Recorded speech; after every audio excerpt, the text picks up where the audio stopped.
Hello, friends. Welcome to Outside of the Cricket podcast.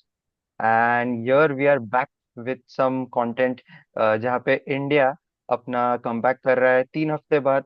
एक limited over series आ रही है, एक ओडीआई सीरीज एंड उसके बाद T20 I series.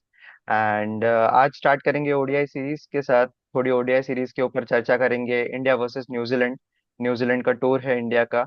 And I have Madhav Ladda with me right now and myself Ashay ताटकर।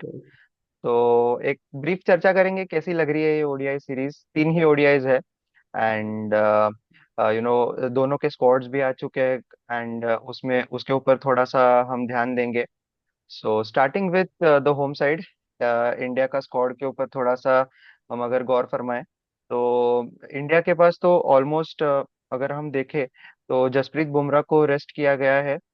Obviously because of the T20 workload and the T20 World Cup coming, तो जसप्रीत बुमराह में नहीं दिखाई दे रहे। बाकी हार्दिक पांड्या भी of course, since he is playing T20 eyes, तो उनका workload भी मैनेज करने के लिए वो दोनों अभी फिलहाल स्क्वाड में नहीं दिख रहे। लेकिन मोर और द लेस बाकी स्क्वाड तो अनचेंज्ड है। बस ऋतुराज गायकवाड़ यहाँ पे मिसिंग है क्योंकि Shreyas Iyer makes his comeback from that terrifying injury. So एक माधव, क्या लगता है इस स्क्वाड को देख के? How are you predicting this squad कैसे परफॉर्म करेगा ये सीरीज में? अच्छा, अगर हम इंडिया के स्क्वाड की बात करते हैं ना, तो इंडिया का स्क्वाड काफी मच सेटल्ड लग रहा है। मतलब हमेशा से ओडीआई टीम हमेशा से सेटल्ड ही थी। with the likes of Shubman Gill coming back, with the likes of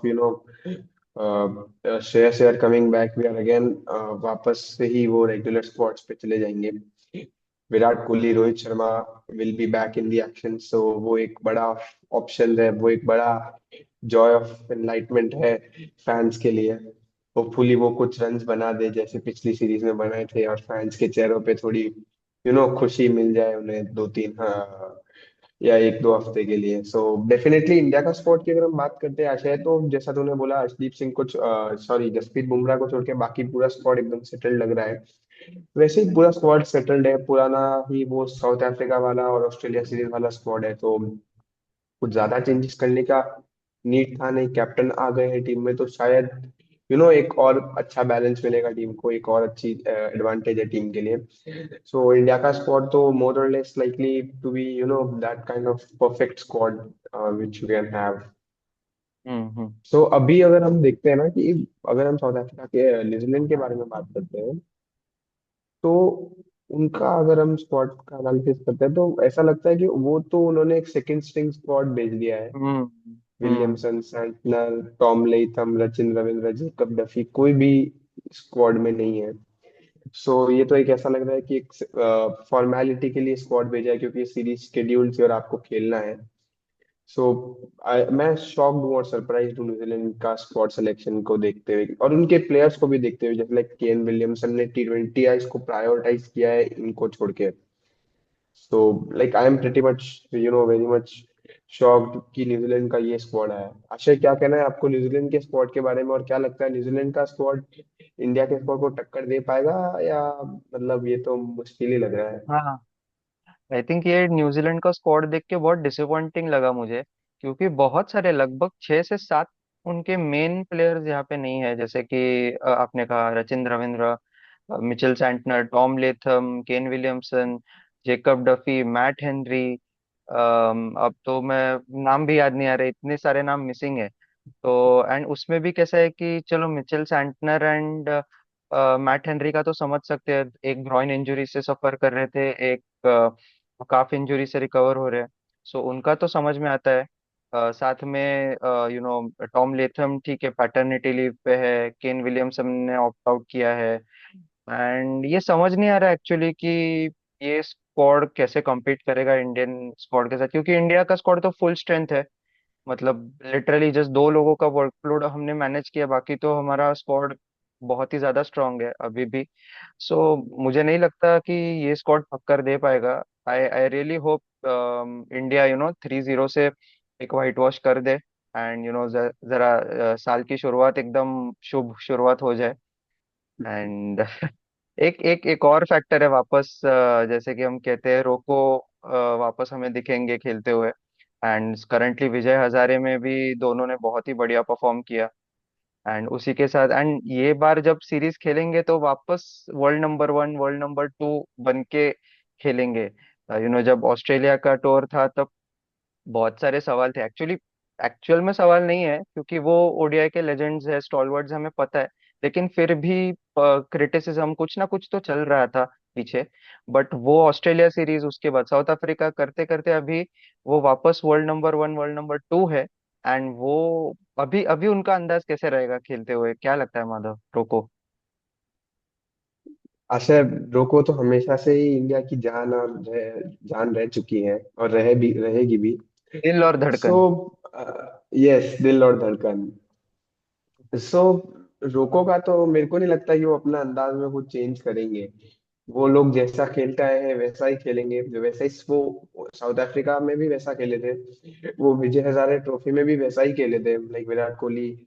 और वो मेरे को लगता है अभी भी वैसा ही खेलेंगे, they will give their best, and उनका जैसा प्लेइंग स्टाइल है वो मेरे को लगता है, जैसे रोहित शर्मा का थोड़ा सा अग्रेसिव है, विराट कोहली का थोड़ा टाइम टेक करके इनिंग्स बिल्ड करने जैसा।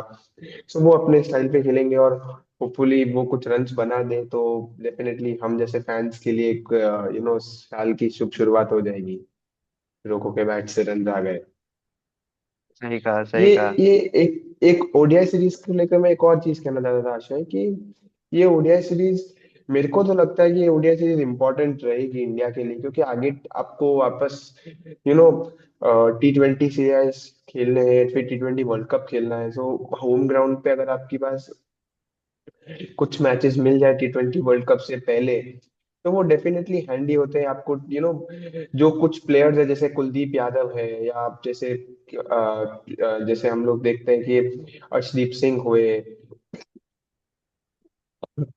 सॉरी, जैसे कुलदीप यादव हुए, अर्शदीप सिंह हुए, तो इन लोगों के लिए भी आशा है काफी हेल्पफुल होगा, क्योंकि इन लोगों को भी पता चलेगा कि जैसे अगर ये लोग डेथ में बॉलिंग करेंगे, सो काफी हेल्प मिलेगी इनको with the due coming in, with the T20 setup coming in. तो इनको लिए भी एक अच्छा प्रैक्टिस का मौका है, और बड़े प्लेयर जैसे विराट कोहली, रोहित शर्मा के साथ खेलते हैं, सो इनसे आप काफी कुछ चीजें सीख सकते हो, जो आप डेफिनेटली हम्म। T20 में आपके लिए हैंडी हो सकती है, मेरे को ऐसा लगता है। सही बात है। मतलब ओडीआई सीरीज डेफिनेटली एक बहुत इम्पोर्टेंट है क्योंकि अगले वर्ल्ड कप लगभग एक साल के अंदर, एक एक साल में हम्म। आपका साउथ अफ्रीका वाला वर्ल्ड कप आ जाएगा। एंड उसके पहले बहुत ज्यादा ओडीआई सीरीज नहीं होने वाले, मतलब गिन चुन के हैंडफुल मैचेस है आपके हाथ में। सो एक बहुत इंपॉर्टेंट सीरीज है एक्चुअली। बट न्यूजीलैंड का स्क्वाड देख के इसीलिए हम शॉक हुए कि ऐसा क्यों स्क्वाड आ गया है कि इतने लगभग 7-8 प्लेयर्स मिसिंग है, ऐसा क्यों है। लेकिन ठीक है। माधव, इसके साथ ही जरा हम अगर एक 11 प्रेडिक्ट करें इंडिया की और न्यूजीलैंड की, तो कैसा लगता है? How are you predicting India playing 11? India का अगर 11 की बात करते हैं तो Shubman Gill captain, straight back at number 1, Rohit Sharma, Virat Kohli, KL Rahul, Shreyas Iyer, तो top 5 proper set. Ravindra Jadeja, Nitish Kumar Reddy, Harshit Rana, Kuldeep Yadav, Mohammed Siraj और अर्शदीप सिंह। मेरे को तो यही स्क्वाड में ज्यादा लगता है। वैसे हम्म। एक चीज और है आशा, ऋषभ पंत जो स्क्वाड में थे वो इंजर्ड हो गए हैं। उनको हम्म। प्रैक्टिस के टाइम पे बॉल लगी थी, तो वो इस हम्म। ओडीआई सीरीज से बाहर हो गए। उनकी जगह ध्रुव जुरैल आए as a replacement, but definitely ना ध्रुव जुरैल खेलने वाले हैं, जहाँ ना ऋषभ पंत खेलने वाले हैं। सो हाँ, ये लगता है मेरे को इंडिया का स्क्वाड। आशय, क्या लगता है न्यूजीलैंड के बारे में? मतलब क्या लगता है कि क्या 11 हो सकती है न्यूजीलैंड की? शायद सेकंड स्ट्रिंग ही हो, बट स्टिल क्या हम्म। लगता है न्यूजीलैंड की 11 क्या हो सकती है? न्यूजीलैंड का 11 बनाना बहुत मुश्किल हुआ मेरे लिए, बहुत पर ठीक है, चलो अगर हम थोड़ा सा सोचे तो डेवन कॉनवे, विल यंग मेरे ख्याल में ओपन करेंगे। फिर Henry Nicholls and Daryl Mitchell number 3-4 उनके हिसाब से, लेफ्टी राइटी जैसे उनको फ्लोट करना है। ग्लेन फिलिप्स, माइकल ब्रेसवेल, ये तो आपके टॉप 6 रहेंगे। उसके बाद में एक्चुअली प्रॉब्लम शुरू होती है जहाँ पे क्लार्क, जेमिसन, आदित्य अशोक मेरे हिसाब से एंड माइकल रे होने चाहिए। सो ये यही है कि उनका 11 बनाना ही मुश्किल रहा है। तो देखते हैं न्यूजीलैंड कैसे उनका ये ओडीआई सीरीज रहता है। एंड इसी के साथ एक एक और मैं मेरा एक एडिशन करना चाहूंगा इंडिया के 11 में। आई वोंट बी सरप्राइज्ड अगर नीतीश कुमार रेड्डी के जगह वॉशिंगटन सुंदर को खिलाए इंडिया। मतलब रोहित शर्मा, शुभमन गिल, विराट, श्रेयस अय्यर, केएल राहुल, ये तो फिक्स्ड ही है। आई थिंक वॉशिंगटन सुंदर, रविंद्र जडेजा, हर्षित राणा, कुलदीप यादव, मोहम्मद सिराज एंड अर्शदीप सिंह। एंड ये भी मैं सरप्राइज नहीं रहूंगा कि अगर केएल राहुल नंबर 6 पे बैटिंग करे एंड वॉशी नंबर 5 पे बैटिंग करे, क्योंकि टॉप टॉप 5 में कोई लेफ्ट हैंडर नहीं है। तो शायद से आशय, वॉशी अगर ऊपर आ वो जाए। भी एक चीज है ना, वो भी आशय, हम्म। वो भी एक चीज है ना, क्या है कि जो वडोदरा का जो विकेट है ना, वो जिसका जो first look of the wicket आया था, वो एकदम प्लेन पाटा विकेट था, तो batting paradise kind of thing था। तो हम्म। उसके अंदर शायद नीतीश कुमार रेड्डी एक बड़ा इम्पैक्ट क्रिएट कर सकते हैं, वॉशिंगटन सुंदर के जगह। बट ये जो तूने बात बोली लेफ्टी राइटी वाला, हम्म। इसकी वजह से शायद ये बात भी सही लगती है। अब ये बात मुझे भी ठीक लग रहा है कि हम्म। शायद इस लेफ्टी राइटी कॉम्बिनेशन को एडजस्ट करने के लिए शायद टीम हम्म। वॉशी को प्रेफर कर सकती है ओवर हम्म। नीतीश कुमार रेड्डी। और वैसे भी T20 वर्ल्ड कप आ रहा है, तो कॉम्बिनेशन करेक्ट। ऊपर नीचे हो सकता है। एंड ऑल्सो एक और चीज लगती है कि ये तो हो ही गया टीम कॉम्बिनेशन के हिसाब से। एंड पिच पिच पे भी अगर ड्राइनेस ज्यादा है, सो मे बी वॉशिंगटन सुंदर विल बी प्रिफर्ड। बट अगर मॉइस्चर हम्म। रहे पिच पे, तो शायद नीतीश कुमार रेड्डी को चांस मिले मॉइस्चर की वजह से। वो तो कंडीशंस ही डिसाइड करेंगे। बाकी ये सीरीज तो ठीक है, हम फैंस के लिए एक अच्छा सीरीज रहेगा क्योंकि रोहित शर्मा, विराट कोहली वापस दिखेंगे।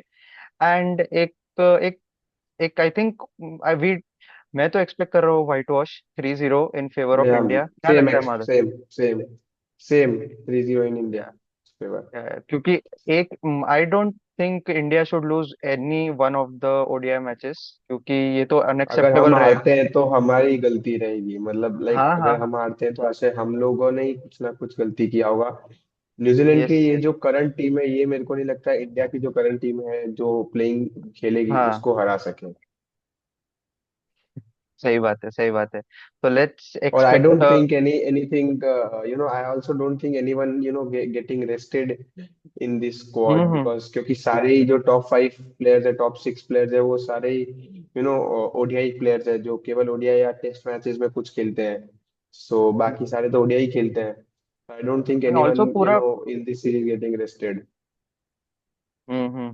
ऑल्सो पूरा स्क्वाड अभी 3 हफ्ते का रेस्ट लेके आ रहा है। सो आई डोंट थिंक कि किसी को हाँ। अभी फिलहाल रेस्ट देना भी प्रेफर करेगा मैनेजमेंट।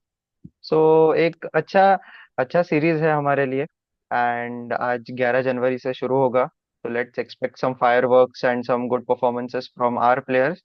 एंड लेट्स एक्सपेक्ट कि यस यस न्यूजीलैंड एक अच्छा फाइट दे।